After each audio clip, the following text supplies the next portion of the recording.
You want to see if we can improve on these pillars? Stick around and I'll show you how I do it.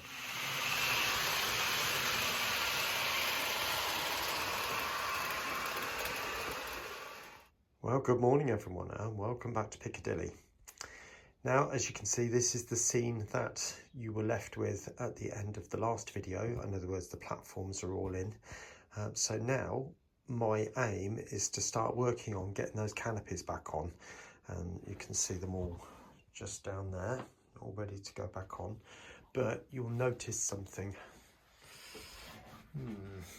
Wonder what's missing. Well, of course, it's the posts, isn't it? It's the columns. Now, those are the ones I made before, and I'll show you some different ones. Which with these, they're exactly the same thing. Hopefully, try and get you into a place where you can see them. Now, the way I made those was to get some 5mm rod, and then cut a slit down through the top with a hacksaw, just putting it in a vise, and then I cut out these well, T-pieces, if you like. I can't think of anything better. And then I took a photograph, or I found a photograph of one of the columns, and I literally just copied it and printed it off to that correct size, and then made loads of them so that they're on both sides, as you can see, and just stuck them on. And obviously that was then slotted into this. That was painted grey. And this bit does look a bit of a sight. It is a paper wrap, which again, I took a photograph of that bit, and obviously the sides would come in at an angle. So you ended up, when you saw the sheet, it sort of had a 4 going around a corner like that, because each one had to line up with the other. So I just cut effectively an arc of them and then just wrap them around. Okay.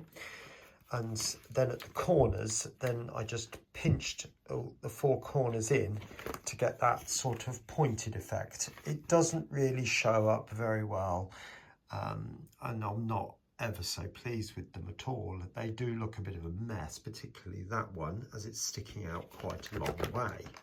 There, see? Now the bottom bit was a piece of brass rod, which was the very bottom bit, or brass tube I should say, which was just ever so slightly bigger than this, and I put that on and super glued it on.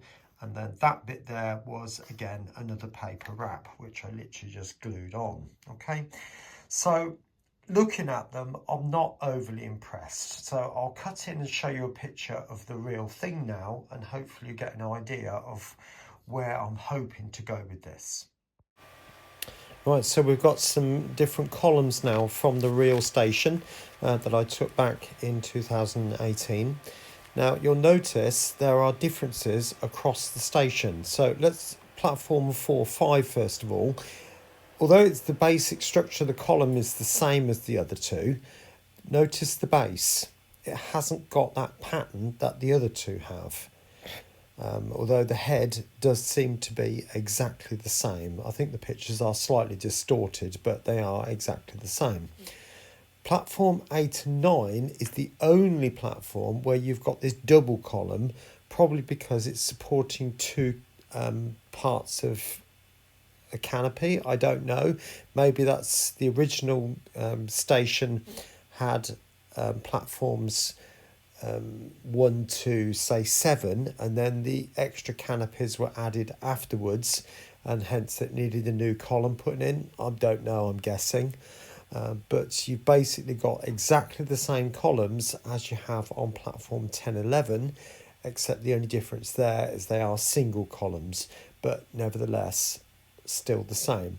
So what I'm actually going to do is use the same structure of column for all of them and just paint them differently. Okay, so let's move on to having a look at that. Right, there it is. That's what I chose to do. So you can see the column is 3D printed. I've got this extra bit on the bottom, purely so that I don't, 1, disturb the detail just there, but 2, so that it can go right the way through the platform and sit onto the baseboard. Now you might be wondering why I've got these circles there, because if I tried to put it directly onto the bed of the printer, it would just come off quite quickly as well.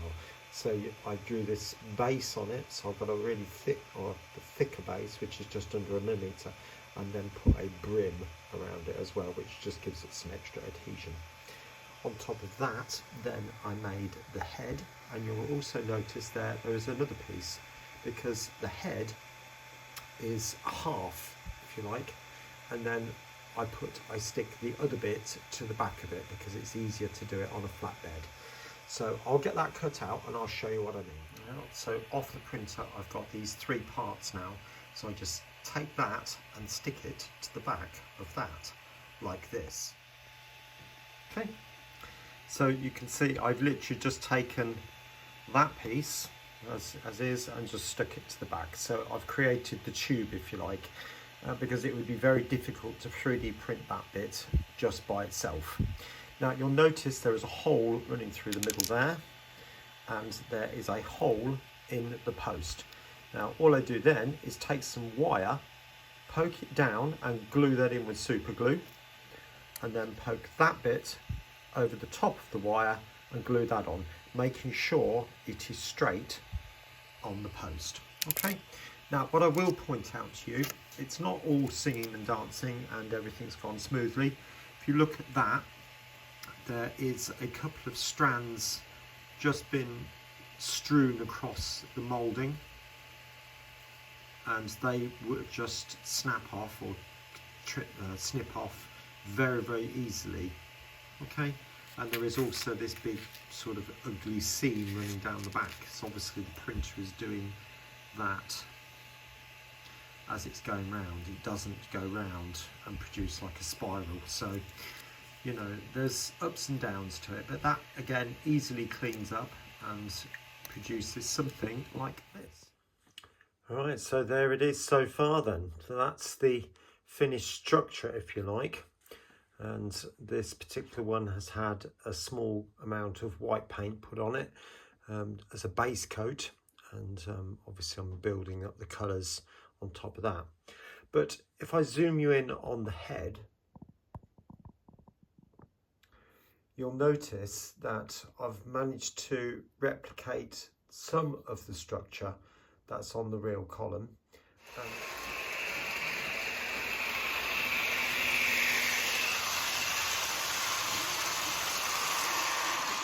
This type of drawing in Tinkercad, and you can then turn that into a 3D object, which would be looking something like that. Okay, so then all I've done is to take that, put it upright, tilt it, and then create another. So then reflect it back. So I've got one this way and one this way. Yeah, group those two together and then turn another duplication. So I've then got 4. Okay, so it ends up looking something like that.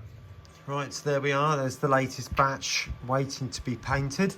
There's still a few more waiting to be assembled, and 1 or 2 even more still to be printed. But I'm not going to go into the great ins and outs of all of this, but I will show you the basics. Now, I'm going to start off by just painting the base colours, which is going to be this skin colour I've got here. And I'm going to paint that just there. And this top bit is going to be this deep green here, which is that one from Mr. Hobby. Okay, so I'll get that done and I'll come back to you in a minute. Right, the next bit then is to start thinking about painting the bottom section. Now, I think key with all this type of thing is to have a decent brush. Now, this is looking a little bit worse for wear, but it's a 4-0 from Cotman, Winsor & Newton. And what I need to do is start painting some of the patterning on here. Now, I'm not going to go overboard because you're not going to be able to see it. The eye won't pick it up. So I'm literally just going to turn it and paint little domes all the way around, which we're going to outline with the green. So not much, just a little dome.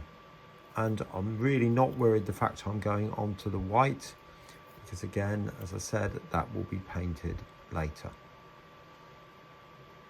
Okay. Right, welcome back. Now I've got the post here and I'm going to be using a pale green from Mr. Hobby. It might not be the exact colours, but to be honest, it's so small you can barely see it. So I'm just going to blob over that corner there and that one there. Now they are swirls on the real thing, but to be honest, it's N-gauge. And then with the finest of lines coming down, just indicate a line down that way and indicate a line and get it to mark down that way.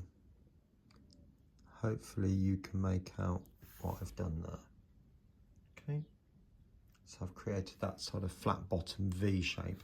Now I might just have to go in and just touch up the odd little bit here and there, and that's absolutely fine. Right, next bit, trying to hold it in a place where you can see it, taking the tiniest bit of green on my brush, and I'm sort of resting my finger against the side of my other finger and then producing the finest of lines. Literally just only just going to touch.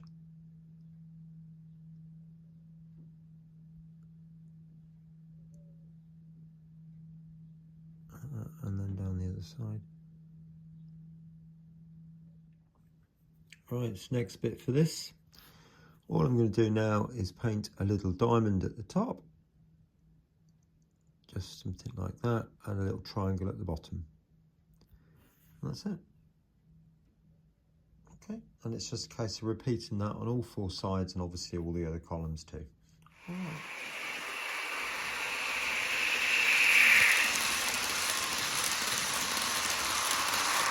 So the next stage, what I need to do now is to put the wrap on here. And you might be thinking, what am I talking about? Remember at the beginning of the video, I showed you the old platform, just bringing this in.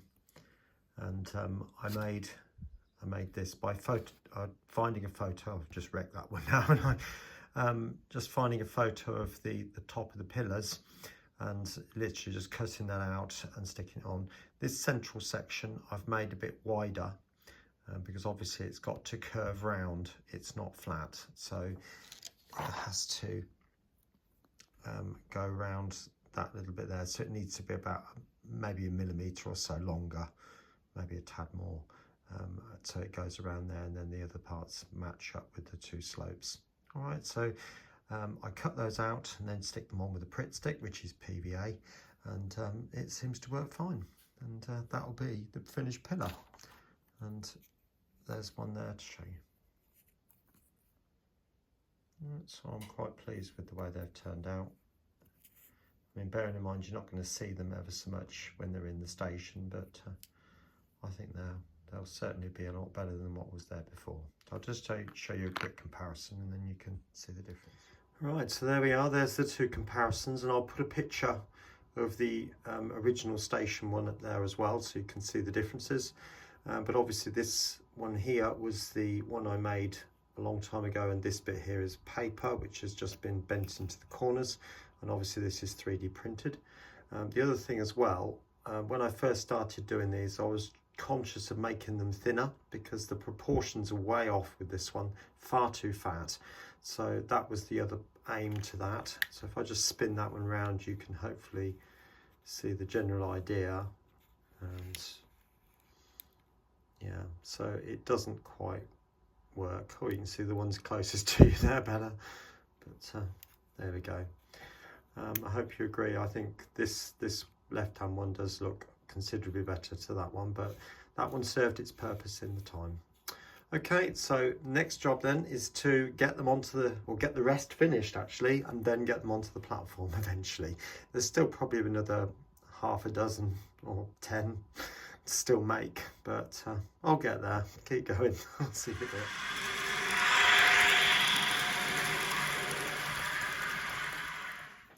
Right, welcome back. Now I've decided I'm only going to fit a couple because there are still quite a few to make.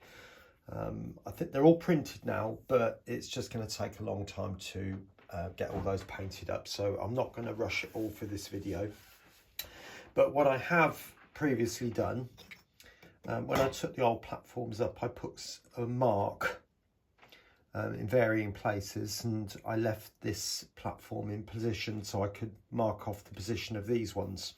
And then when I've got these ones in, I can take these ones out and then put those straight back into the new ones into the holes. So this one goes just there, and I'm just going to get down eye level just to centre it up to the centre of the post, and that looks about right. So I'm just going to mark on the two platforms where they're going to go. So obviously we only have posts on 4, 5 and 8, 9 because the big canopy goes across. If that makes sense, okay.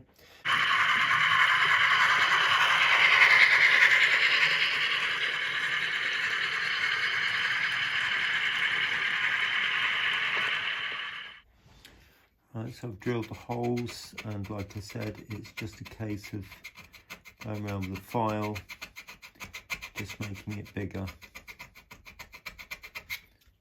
And then I'm just going to put the pencil in there just to sort of make the hole a bit rounder, if you like. And then just every now and again just check where that will go in a bit more.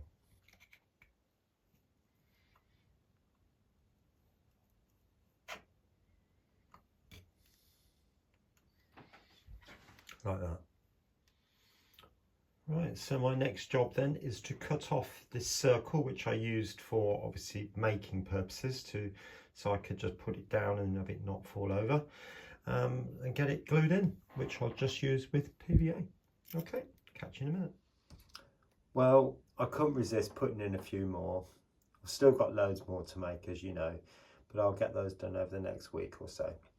But anyway, I hope you've enjoyed this video. If you did, please like, subscribe and share. And there'll be 2 more videos appearing on your screen right now. So please do take a look at those to the very end. Hope you find those very exciting and inspiring. And I'll catch you again soon here on Piccadilly. Bye for now.